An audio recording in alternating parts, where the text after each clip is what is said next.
बाप और बेटा रूह अल कुद्दस के नाम पर आमीन। जिंदा खुदावंद का जिंदा कलाम। कुज़ात की किताब उसका 12 बाप। अफरीम की मगरूरी। और अफरीम के मर्द लड़ने के लिए बुलाए गए और सफून की तरफ पार जाकर यफ्ताह से कहा कि तू बनी अमून के साथ लड़ाई करने को क्यों पार गया और हमें क्यों ना बुलाया कि हम तेरे साथ चलते। पास हम तुझे तेरे घर समेत जला देंगे। यफ्ताह ने उनसे कहा कि मेरा और मेरे लोगों का बनी अमून के साथ झगड़ा था और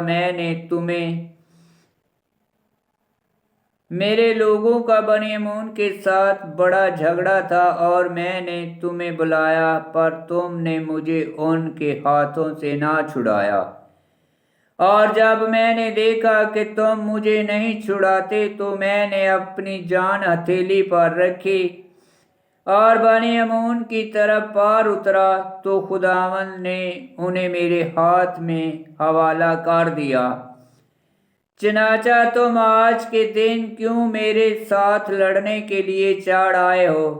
और यफ्ताह ने जलाद के सब मर्दों को जमा किया और अफरीम से लड़ाई की।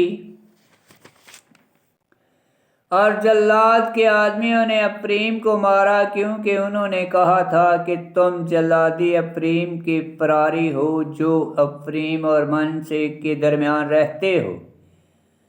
और जलादियों ने उर्दन के घाटों को जो अफरीम के सामने थे अपने कब्जे में कर लिया। और ऐसा हुआ कि अगर कोई अफरीम में से भागा हुआ आता और कहता कि मुझे पार जाने दो, तो जलादी उससे कहते क्या तू अफरीमी है। और अगर वो कहता कि नहीं, तब वो उससे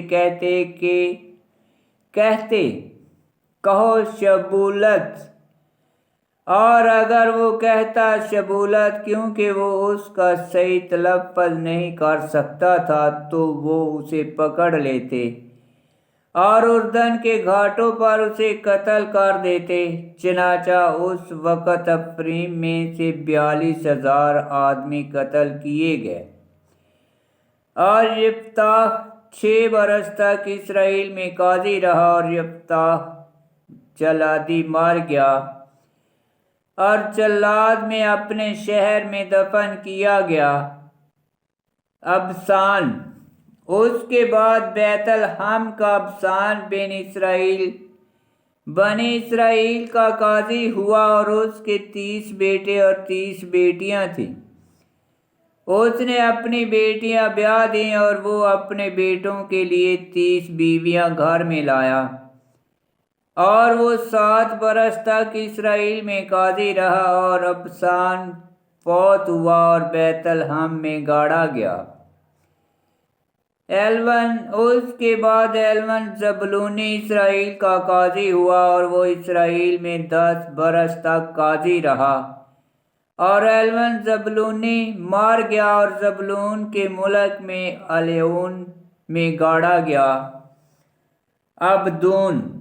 उसके बाद अब्दून बिन हलायल फरातूनी इसराइल का काजी हुआ और उसके 40 बेटे और 30 पोते थे, जो 70 जवान गधों पर सवार हुआ करते थे। और वो इसराइल में 8 बरस तक काजी रहा। और अब्दून बिन हलायल ने फरातूनी मार गया और अमलाक के पहाड़ में सरजमीन अफरीम में फरातून में गाड़ा गया। आमीन। खुदावंद का पाक कलाम का पढ़ा और सुना जाना बाइस बरकत हो। खुदावंद तेरा शुक्र हो। आमीन।